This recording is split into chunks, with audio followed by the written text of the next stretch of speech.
Hello everyone, কেমন আছো বন্ধুরা? আশা করি ভালো আছো, আমিও ভালো আছি। তো চলো চলে এসেছি আর একটা নতুন ভিডিও নিয়ে। তো আজকের আমার লাঞ্চ মেনুটা হচ্ছে, দেখে নাও, ভাত, সাথে আছে বেগুন ভাজা, তারপর আছে চিচিঙ্গে ভাজা, তার সাথে আছে মুগের ডাল, আর তার সঙ্গে একটু করেছি হচ্ছে পাঁপড়ের তরকারি, আলু পাঁপড়ের তরকারি। আশা করি এটা সবাই জানো, ভালো টেস্টি হয়, খেতে ভালো লাগে।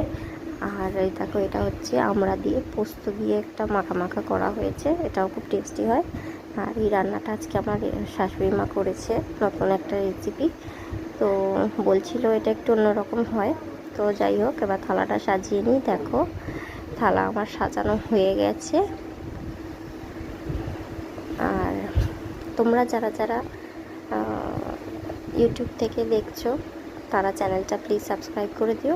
আর যারা ফেসবুক থেকে দেখছো, তারা প্লিজ চ্যানেলটাকে ফলো করে দিও। আর এই দেখো, আমার ছেলে, একটু হাই করে দাও। তো চলো, আজকের ভিডিওটা তোমাদের কেমন লাগলো অবশ্যই কমেন্টে জানিও। তো দেখা হচ্ছে একটা নেক্সট ভিডিওতে। ততক্ষণের জন্য টাটা।